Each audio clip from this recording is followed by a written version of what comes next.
Hi everybody, I am Kathy, the Adult Services Librarian at the Waynesville Library, and I'm going to show you how to make tin can lanterns.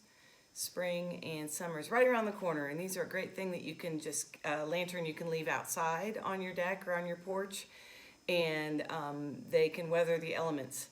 They're not fussy at all, and even if you don't coat them with anything to seal them, a little bit of rust looks kind of cool on them.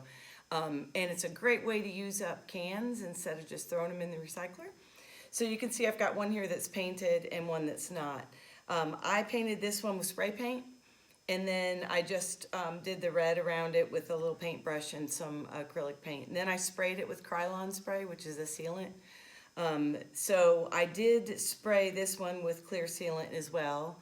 But you don't have to. It's up to you. If you have a can of that laying around, you can spray them. It'll keep them from rusting.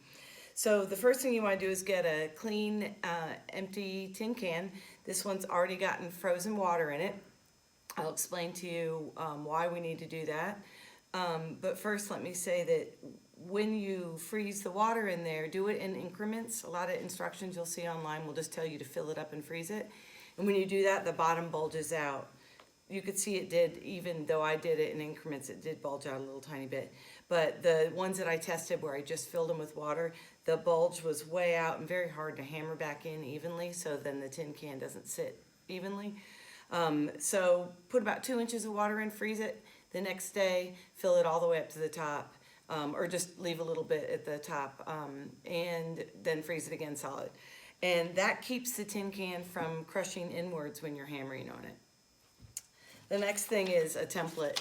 Unless you are very creative and can do artwork freehand, this template was real easy. I just found the images online.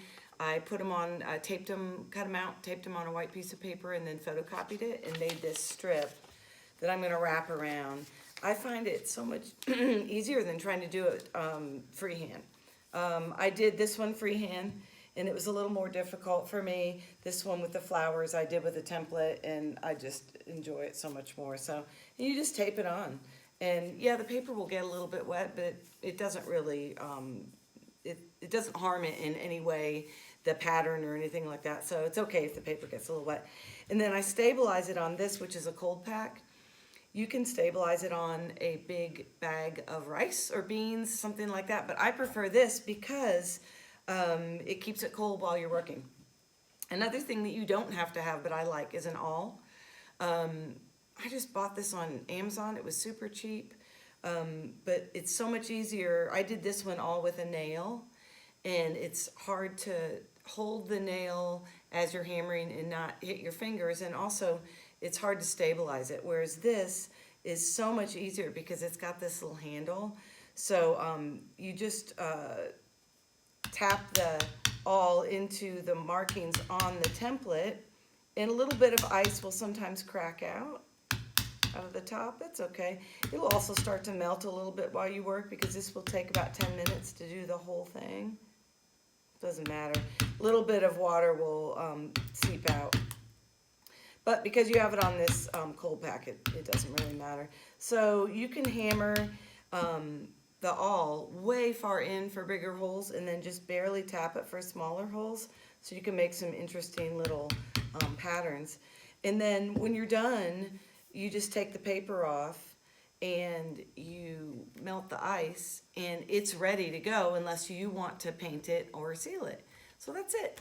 It's real simple and fun, and this is something that kids can do, and you can have them all over your deck or your porch in the summertime.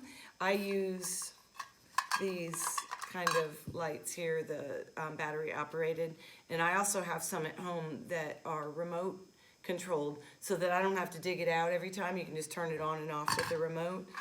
You can also use a real candle if you like, but I just find this to be so much easier and you get the same effect.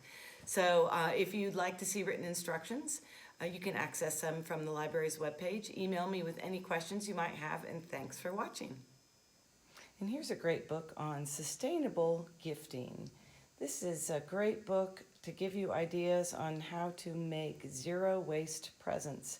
There's even a great tin can craft in here. So check it out.